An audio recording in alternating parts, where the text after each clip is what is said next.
नमस्कार, मैं चंदन कुमार और आप देख रहे हैं अपना पसंदीदा चैनल अंगवानी। और दिल्ली चुनाव पर विशेष प्रोग्राम में हमारे साथ हमेशा की तरह सिमरन है। सिमरन, आज हम किस चीज पर चर्चा करेंगे?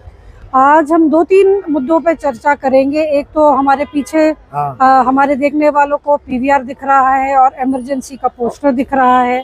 तो ये पिक्चर इस टाइम रिलीज हुई, क्यों रिलीज हुई, क्या जो एक हम कहते हैं रिलीजन है उसको लेकर क्या चुनाव में लोगों की सोच पे, उनकी वोट पे फर्क पड़ता है।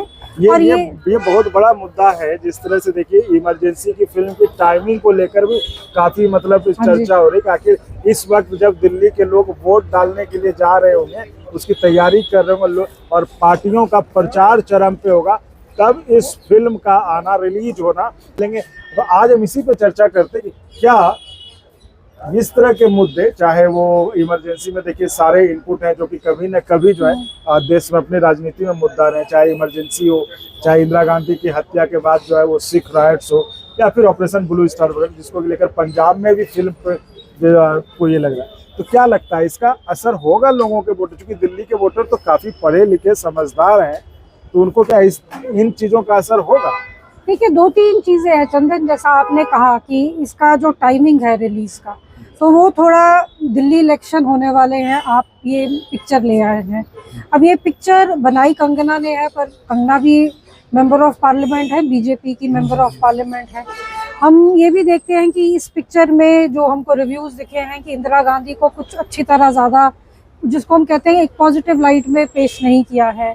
फिर इसमें जो 84 में सिख राइट्स हुए, उसको लेकर बवाल हुआ है। पंजाब में जो SGPC है, सिख बॉडी है, उन्होंने कहा कि पिक्चर को बैन करिए। बहुत से सिनेमा हॉल पंजाब में वो कह रहे हैं कि हम दिखाएंगे नहीं, इससे एक टेंशन सोसाइटी में पैदा हो सकती है। तो मेरे ख्याल में एक सेंसिटिव सब्जेक्ट है, आप इलेक्शन के टाइम लेकर आए हैं, तो थोड़ा तो एक फीलिंग रही है कहीं कि शायद इस पिक्चर से थोड़े जो हम जिनको हम फेंस सिटर्स कहते हैं, कि जो लोग अभी सोचा नहीं है कि भाजपा को वोट दे, कांग्रेस के झाड़ू को दे, तो शायद हमारी तरफ आ जाए। तो ये, पर मैं, जैसा आपने भी कहा चंदन, मुझे लगता है दिल्ली का वोटर बहुत स्मार्ट है और उसका जो हमको एक बहुत ठोस सबूत दिखता है, वो दिखता है कि जब लोकसभा का चुनाव होता है तब तो ये बीजेपी को वोट देते हैं। हमने देखा है कि लास्ट टाइम भी बीजेपी को दिल्ली सारी की सारी सीटें उनको मिली। तो एक तरह से एक बड़ा स्ट्रॉन्ग सपोर्ट मोदी जी को मिला लोकसभा में। पर वही वोटर जब दिल्ली का चुनाव है तब वो बदल जाते हैं, वो कोई और चीज बन जाते हैं। उस समय मुद्दे भी कमोबेश यही रहते हैं, खासकर दिल्ली में। तो दिल्ली सिख राइट्स तो हमेशा मुद्दा रहता ही है। और फिर भी जो है, लोग जब लोकसभा चुनाव होता है तो सारी सीटें बीजेपी को चली जाती है, और जब विधानसभा होता है, आप देखिए होंगे पिछले 2-3 चुनाव में यही हो रहा है। तो फिर जब ऐसा लग रहा है कि इनका कोई असर नहीं होता, तो फिर इसको सेंटर में लाकर इसको अगर राजनीति का फिर से, तो क्या लगता है पार्टियों को उम्मीद होगी ना कि कुछ ना कुछ हो जाए? अब देखिए, बीजेपी को तोड़ना है केजरीवाल को, ये तो अब दिल्ली तो एक स्ट्रॉन्ग पॉइंट बन गया है ना केजरीवाल को वो निकाल ही नहीं पा रहे हैं यहाँ से। और जिस तरह से केजरीवाल दिल्ली से चलकर आप पंजाब में भी पहुंच गए, तो उनको लगता है कि सिख वोटर्स में जो उनकी पहुंच है एक तरह से ना, अगर पंजाब में एक अपील हो गई शायद उनकी। तो कहीं ना कहीं इस पिक्चर के थ्रू कोशिश है कि एक सेंटिमेंट बदला जाए, एक जो हमारी सोच है वोटर की, उसको थोड़ा सॉफन किया जाए कि देखिए आप दूसरी तरफ से देखिए। तो ये तो राजनीति है, वो मूवी से भी कोशिश करेंगे।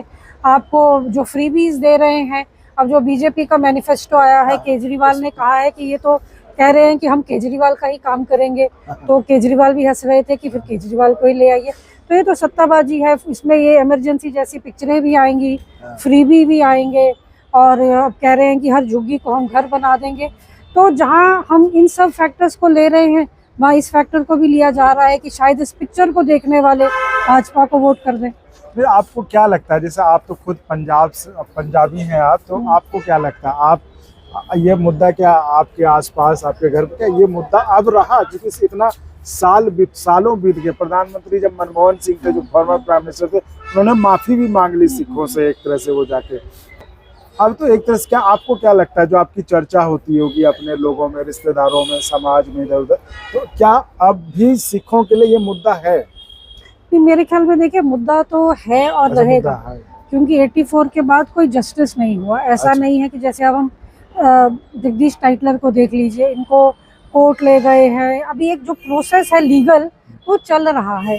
तो जो लोगों ने सफर किया उस टाइम, जिनकी फैमिली तबाह हुई, जाहिर लोग तौर मरे, पर दंगे में तो अगर हाँ। किसी ने अपना खोया तो वो तो हाँ घाव मतलब उनके भरे तो नहीं होंगे, तो वो एक उनको न्याय की जरूरत, मतलब न्याय की दरकार है कि हमें न्याय मिले। हाँ जी। तो लेकिन क्या ये वोट डालने वक्त उनके दिमाग में ये रहता होगा कि हमें, देखिए, इससे सबसे ज्यादा मार कांग्रेस को पड़ती है, तो साफ बात है। ऑब्वियसली इसलिए बीजेपी इस फिल्म को ज्यादा भुनाने की भी कोशिश कर रही है, जी। जिस तरह से नेता जा रहे हैं फिल्म को देखने। पर दिल्ली में तो कांग्रेस वैसे ही कुछ खास नहीं है।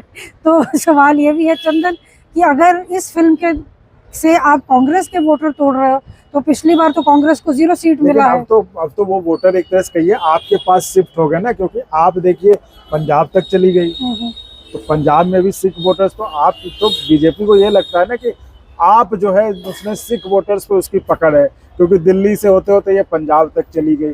तो ये हो सकता, मतलब ये प्लान होगा ना पार्टी का कि हम जो आपके जो सिख वोटर्स है, जो कमिटेड वोटर्स हैं, कोर वोटर्स हैं, उनको डैमेज किया जाए ताकि वोट का बंटवारा हो। देखिए, सिख वोटर का एक अपना, जैसे पंजाब में भी अगर हम देखें, आम आदमी पार्टी जो स्ट्रॉन्ग रही है या दिल्ली में रही है, मुझे लगता है उसका रीज़न ये भी है कि पंजाब और दिल्ली के जो लोग हैं वो इन चीज़ों पर शायद वोट नहीं डालते हैं। ये मतलब है, अब ना वही कह रहा हूं कि इतना समय बीत गया, अब लोगों को ये चीजें शायद उतना प्रभावित नहीं करती होंगी, और शायद बेसिक इश्यूज जो आम आदमी पार्टी की स्ट्रेंथ है उस पर ही फिर आम आदमी पार्टी खेलेगी। और मतलब अगर हम केजरीवाल का प्रेस कॉन्फ्रेंस देखें, वो भी तो बार बार यही कह रहे थे कि नहीं, मैं आपसे पूछ रहा हूँ कि सिख वोटर्स के लिए क्या प्रायोरिटी रहता होगा जब वो एक सिख वोटर जो जब वो वोट डाले, तो क्या ये सब मुद्दे उनके लिए देखिए, मैं कह रही हूँ अगर इम्पोर्टेंट भी होंगे चंदन, तो वो उसको उनका हाथ रोकेंगे कांग्रेस को वोट ना डालने के लिए। पर फिर भी आपसे टूट कर भाजपा में जाना, इसकी कोई गारंटी नहीं है। नहीं, लेकिन क्या सिख वोटर के दिमाग में उस समय रहता होगा कि हम इस पर वोट डालें? हाँ, मेरे ख्याल में ये कहीं ना कहीं बैक ऑफ द माइंड तो चीज प्ले करती है। इतना भीषण दंगा था वो, और जिसमें जिन लोगों ने कम से कम अपने लोगों को गवाया, खोया, तो उनके लिए तो वो घाव मतलब ताजा हो ही जाता होगा जब भी इसकी चर्चा होती होगी। लेकिन चूंकि लगता है कि बहुत समय बीत गया, तो लोग उतना जो है शायद वोट डालने के समय, क्योंकि अगर ऐसा होता तो शायद आप जैसे लोकसभा में बीजेपी को वोट दे रहे हैं, नहीं, उसका तो देखे रीजन देखे, पंजाब में कांग्रेस भी तो जीती है। अमरिंदर सिंह कांग्रेस के लीडर रहे, 2 कंसेक्यूटिव बारी जीते पंजाब में, चीफ मिनिस्टर भी वो कांग्रेस के रहे। वो उतना मुद्दा नहीं रहा, उस तरह से ये नहीं रहा कि अब उस पर वोट पड़े। पहले समय था जबकि पूरा सिख वोट जो उस पर वोट डलता था कि भाई रॉयट्स है, उनके घाव उसमें। पर मुझे लगता है कहीं ना कहीं एक इमोशनल, जो जिसको कहते हैं ना, जज्बात की जब बात आती है, वो तो टिस लगती हुई कि हमारे साथ ऐसा हुआ और इस तरह से, तो वो चीज, वो जो एक करवाहट है वो हमेशा रहेगी। पर उस करवाहट को क्या एक पार्टी, अगर हम कह लें दोनों, झाड़ू और भाजपा दोनों कोशिश कर रहे हैं कि ये जो वोटर हैं जो कांग्रेस से नाराज हैं कि या तो झाड़ू को डालें या भाजपा, इन दोनों में से किसको डालेंगे, वो फैक्टर कुछ और हो जाएंगे। कांग्रेस को तो नहीं डालेगा जो उसको इस बात पे नाराजगी है, पर क्या गारंटी है वो झाड़ू की तरफ जाएगा या भाजपा की तरफ जाएगा, वो मुद्दे फिर और भी अलग हो जाएंगे, वो ये मुद्दा नहीं होगा। तो जिस तरह से यहाँ, जिस तरह से देश के अन्य भागों में हिंदू मुस्लिम थोड़ा सा उसको लेकर भी राजनीतिक थोड़ा सा भावनाएं चुनाव के समय भड़काने की या कहीं उसको बढ़ाने की कोशिश की जाती है, तो दिल्ली में एक तरह कहिए तो उसकी जगह सिख वाला जो रॉयट्स है वो लाया जाता है। देखिए, मेरे ख्याल में चंदन, जब राजनीति की बात आती है, सत्ता की बात आती है, तो हर पार्टी कोशिश करती है हम सब वो इशू ले आए जिससे हमको वोट मिले। तो जहाँ जिस इलाके में सिख ज़्यादा है वहाँ 84 का मामला खड़ा कर दो कि यहाँ से कांग्रेस को नुकसान हो, भाजपा और झाड़ू को फ़ायदा हो। बाकी जहाँ आपको लगता है कि हिंदू मेजॉरिटी में, आप थोड़ा हिंदू मुस्लिम की बात कर लेते हैं कि यहाँ जो हिंदू वोटर है वो ज़्यादा, जो जिनका ज़्यादा कट्टरपंथी है वो शायद भाजपा को वोट देंगे और केजरीवाल को नहीं देंगे। पर मैं ये भी नहीं मानती हूँ, क्योंकि केजरीवाल भी अपने आप को एक बहुत हिंदू भक्त ही प्रेजेंट करते हैं। तो ये केजरीवाल को तोड़ना इस बात पर भी इतना आसान नहीं रहा है। तो जब उनपे लगा कि एक प्रेशर बन रहा है हिंदुत्व पॉलिटिक्स का, तो केजरीवाल उसमें भी काफ़ी स्किलफुली उसने हैंडल किया है। तो देखिए, मुझे लगता है कोशिश है झाड़ू केजरीवाल को तोड़ने की हर तरीके से। तो अगर हम कहते हैं 5-6 तरफ से वार कर रहे हैं, तो इमरजेंसी जैसी पिक्चर भी एक वार है कि क्या पता यहाँ से कुछ वोटर टूटे, कुछ वोटर इस तरफ से टूटे। तो एक पॉइंट ऑफ अटैक है, पूरा अटैक नहीं है।